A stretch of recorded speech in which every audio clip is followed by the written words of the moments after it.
دیکھیں یہی تو ستم ظریفی ہے کہ ہم یہ جو رسول پاک صلی اللہ علیہ وسلم کی حدیث بھی تھی نا کہ ایک وقت آئے گا کہ مارنے والے کو نہیں پتا ہوگا کہ میں اس کو کیوں مار رہا ہوں اور مرنے والے کو بھی نہیں پتا ہوگا کہ میں کیوں مر رہا ہوں. اور یہ سب سے بڑی وہی بات ہے کہ جو بیجو گے وہی کاٹو گے. جب لوگوں کے ذہنوں کو ہم نے اتنا جو ہے نا وہ گندا کر دیا ہے, نفرتیں پھیلا کے ایک دوسرے کے بارے میں مذہبی بنیادوں پہ, لسانی بنیادوں پہ, فرقہ پرستی کی بنیادوں پہ, تو پھر یہ چیز تو ہونی ہی ہے.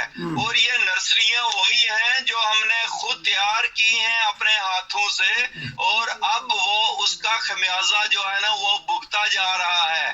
تو یہ تو ہوگا. اور یہ دیکھیں کہ اب وہ پہلے تو ہوتا تھا کہ کوئی بندہ گیا جا کے کسی مارکیٹ میں بم اڑا دیا, لوگوں کو مار دیا, وہ تو بڑا آسان کام تھا.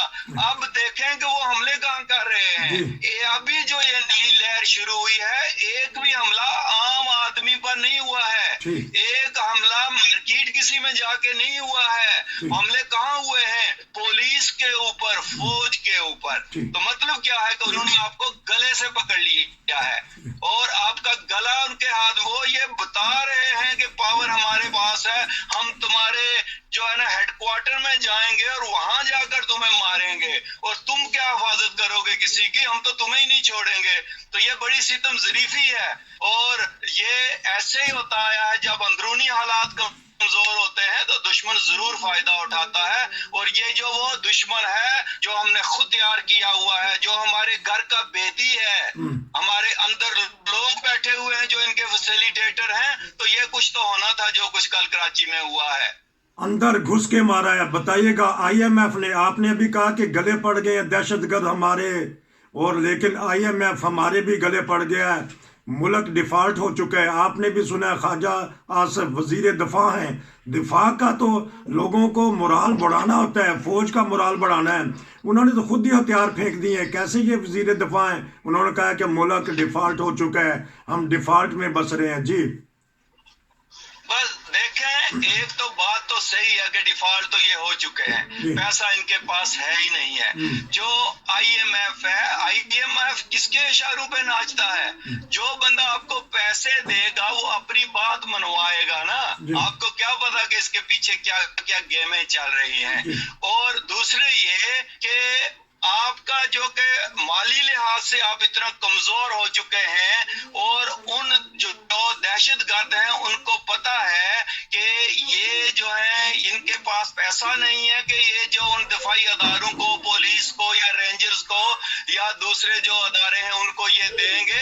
ان کو تو دینے کے لیے ان کے پاس تنخواہ ہی نہیں ہوں گی, اسلحہ ہی نہیں ہے, یہ پلاننگ ہی نہیں کر رہے ہیں. تو دہشت گرد کو کیا چاہیے؟ وہ تو بھوکا ننگا روکھی روٹی بھی کھاتا ہے, جا کے بم اڑا دیتا ہے. اس نے کون سی کسی سے تنخواہ لینی ہے؟ اور تنخواہ لینی بھی ہوگی تو کسی کو اغوا کرے گا, اپنے پیسے وصول کر لے گا.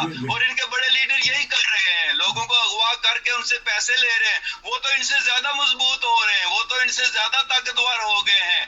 اسی لیے یہ جو ڈیفالٹ ہوا ہے, اس سے بہت بڑی تباہی آنے والی ہے. آپ دیکھیں کہ انہوں نے, ان دہشت گردوں نے اس سے اتنا فائدہ اٹھانا ہے کہ یہ بالکل ان کو جو ہے نا اپنی جان بچانی مشکل ہو جائے گی جب تک یہ عقل کے ناخن نہیں لیتے.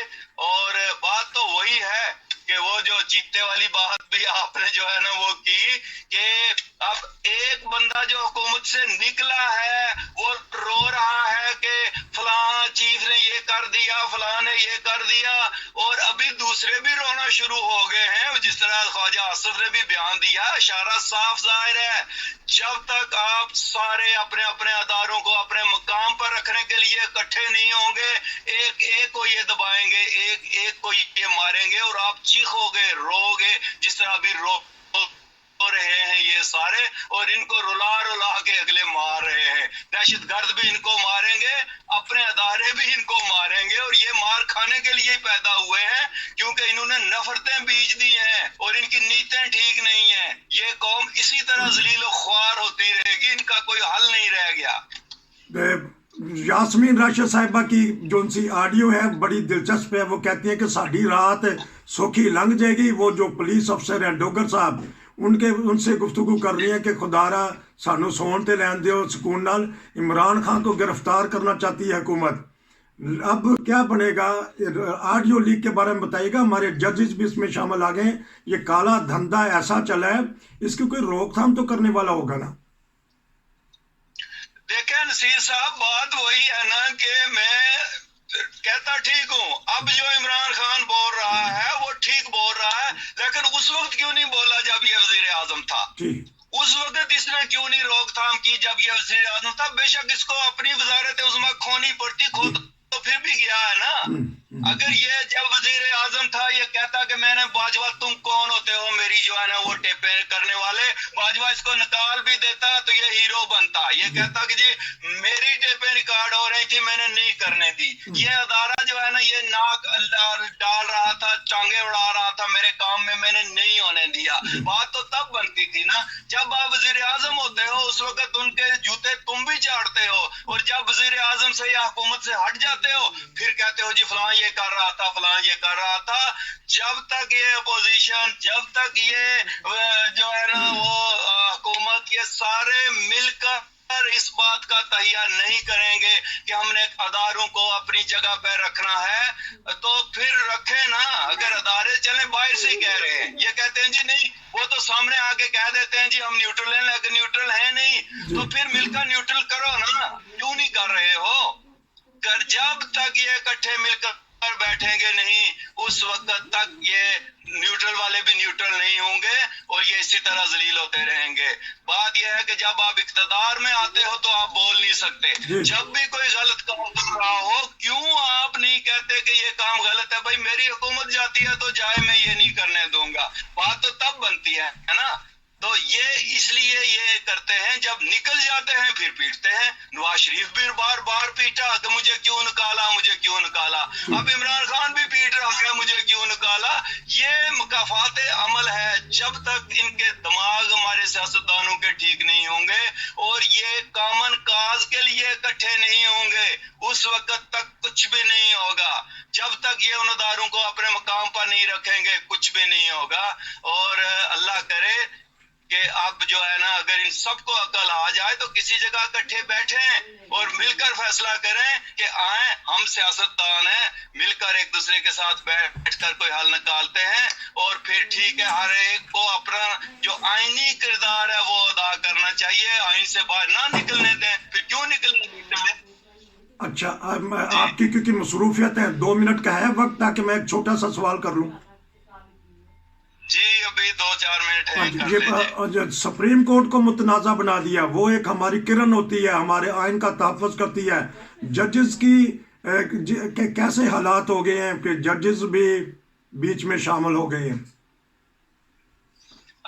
یہ بڑی ستم ظریفی رہی ہے ہماری کہ ہمارے ججز کے کبھی بھی فیصلے ایسے نہیں آئے کہ جن کو آپ یہ کہہ سکیں کہ یہ واقعہ ہی بالکل امپارشل تھے. کبھی کبھی وہ اپنے فیصلوں کو اتنا متنازع بنا دیتے ہیں کہ سب کی انگلیاں ان کی طرف اٹھنا شروع ہو جاتی ہیں.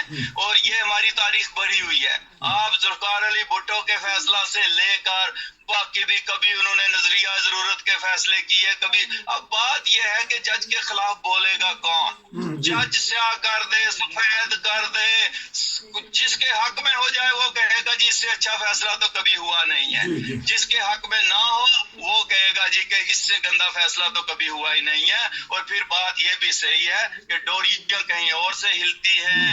ایک دفعہ کچھ اور فیصلہ ہوا ہوتا ہے اس کو محفوظ کر لیا جاتا ہے, جب فیصلہ سنایا جاتا ہے وہ کچھ اور رنگ میں ہوتا ہے. تو متنازع بناتے ہیں خود اپنے آپ کو جب تک عدلیہ آزاد نہیں ہوگی. اور دیکھیں کہ یہ اپنے خدا کو حاضر ناظر جان کر, یہ قانون آئین وغیرہ کا تو ویسے ہی انہوں نے تو کھیل بنایا ہوا ہے نا, اس کو جدھر مرضی مروڑ کے لے جاؤ. جب یہ خدا سے نہیں ڈریں گے نا اس وقت تک جو ہے نا وہ یہ حق کے فیصلے نہیں کر سکیں گے. یہ خدا سے بھی نہیں ڈرتے ہیں, یہ خدا کو بھی جو ہے نا وہ دھوکہ دینے کی کوشش کرتے ہیں. اس لیے یہ سب کچھ ہوتا ہے. ہر کوئی اپنے مفاد دیکھ رہا ہے یہاں. اور دیکھ رہے یہ باقی تو ہوا جی دہشت گردوں کے اس لیے نہیں سنتی